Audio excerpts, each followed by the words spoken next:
Shalom Uvracha, bienvenue à tous dans notre rubrique Analyse de la paracha de la semaine, cette semaine parachat Chukat.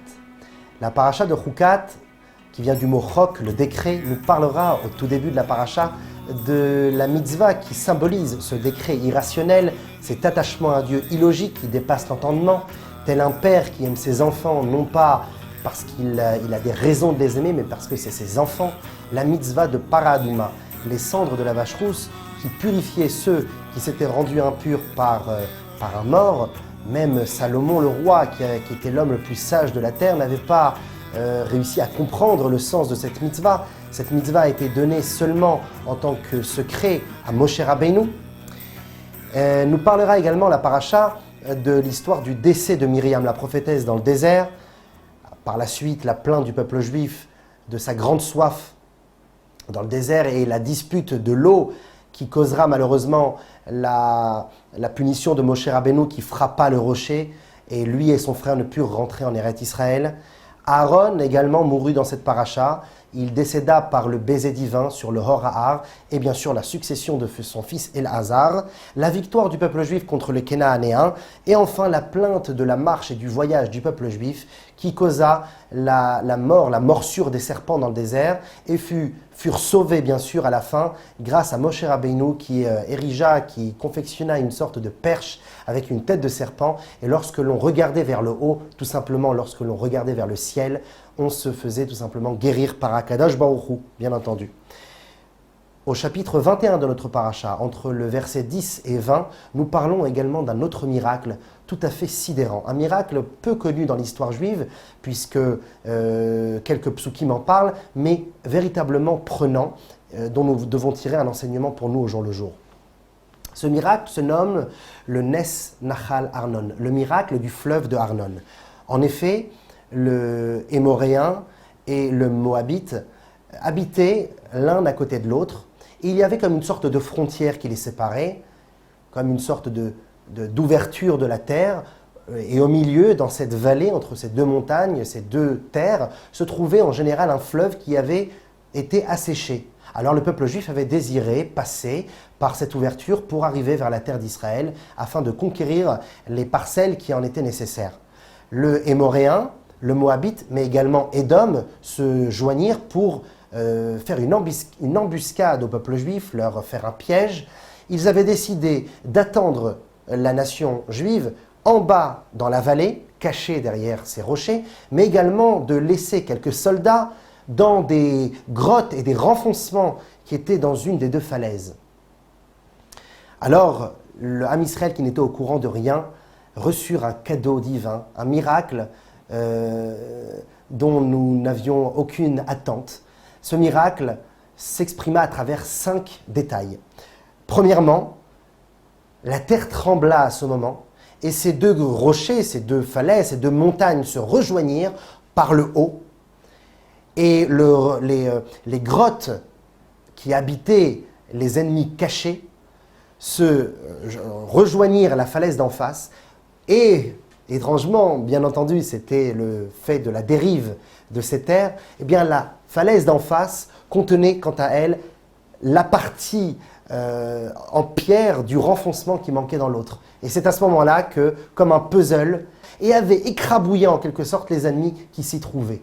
Mais ça avait seulement touché le haut. Ceux qui étaient restés en bas n'avaient pas été touchés. C'est à ce moment-là que se présenta le deuxième miracle. Le puits de Myriam apparut de nouveau alors qu'on ne l'avait pas vu depuis un moment.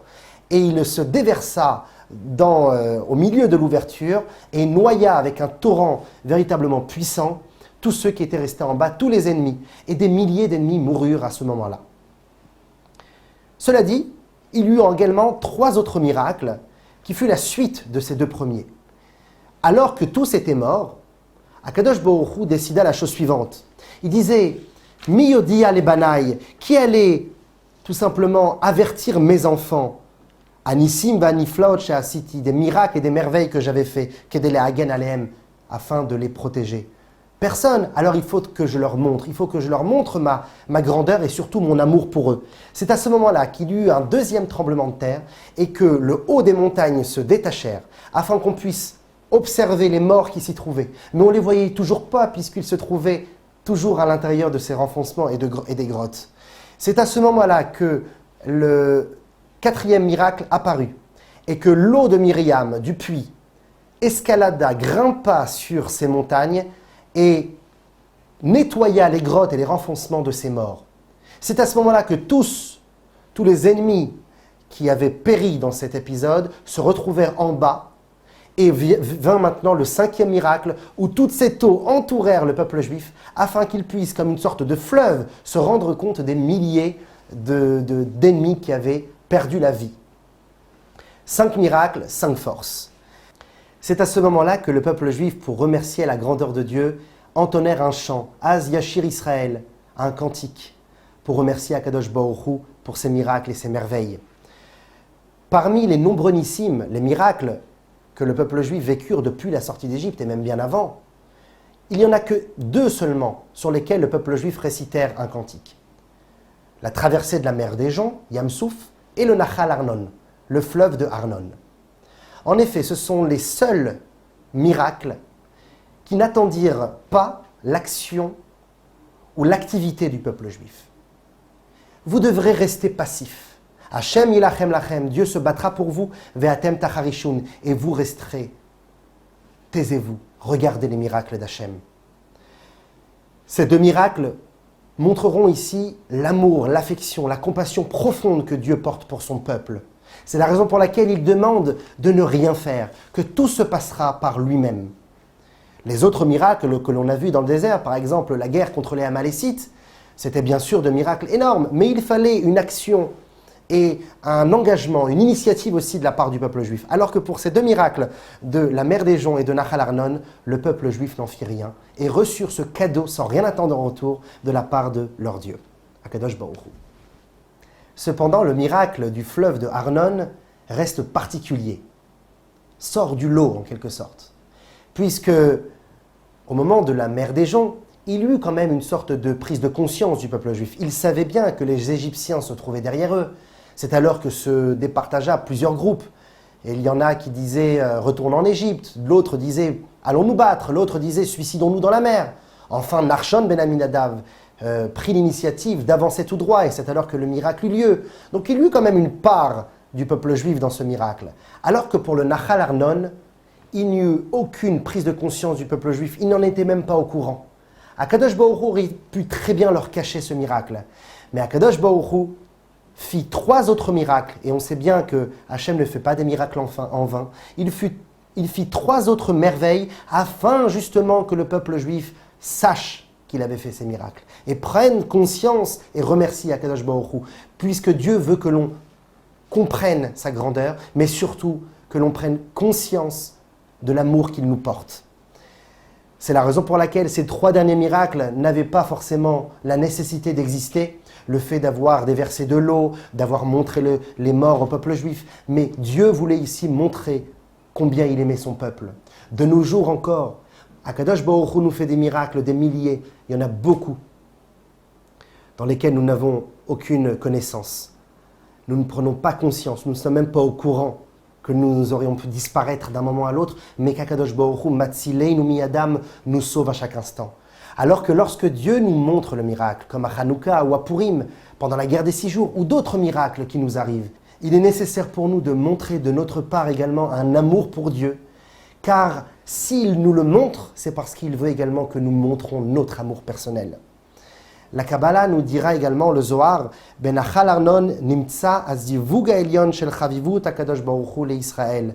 Au moment du fleuve d'Arnon, eh bien, s'exprime ici le lien, l'unicité suprême et l'amour, la compassion que Dieu porte à Israël. Azivug ve'achibur, l'union et le lien, Hanistar, qui est bien sûr caché, she'eino mitgale ba'olam, qui ne se dévoile pas dans le monde.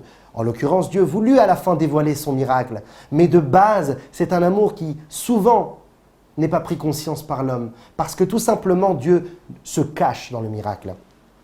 Le Harizal, grand commentateur du Zohar, nous dira « Bo tukna klipat Moav ».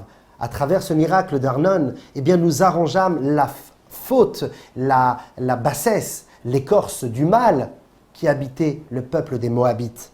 Qui est dit vrai à Torah, puisque la Torah nous le dit, Arnon Gevul Moav, le fleuve d'Arnon. Arnon lui-même était à la frontière des Moabites.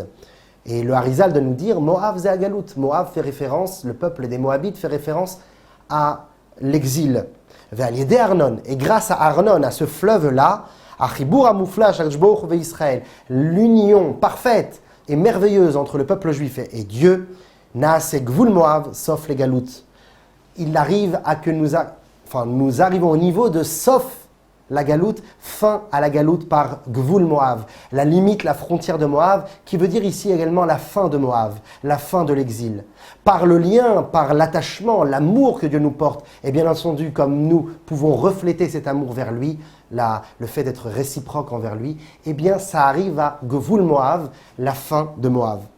Arnon, le fleuve d'Arnon, Bektav, Chasser, sans le Vav, à l'étymologie numérique de 301. 300, c'est l'expression de la rigueur dans ce monde, puisque 30 fera référence à la Gvura dans la Kabbalah, 30 fois 10 à chaque fois, en référence aux 10 forces célestes, c'est le summum de la rigueur. 300 est un chiffre non pas néfaste, mais obscur, rigide, difficile. Alors que 301, c'est lorsque l'on rajoute à cette difficulté le Aleph, comme dans ce terme Gola qui veut dire la galoute, l'exil, la diaspora, dans lequel il n'est nécessaire seulement de rajouter un Aleph. Et là, ça nous donnera Geoula, la délivrance. Une petite action, un seul amour, un avancement vers lui, amène justement à cette fin d'exil, à cette illumination du monde et de la révélation céleste, divine de Dieu, chez nous, sur notre terre, dans notre corps, pour nos âmes et pour l'éternité. Shabbat Shalom et à très bientôt.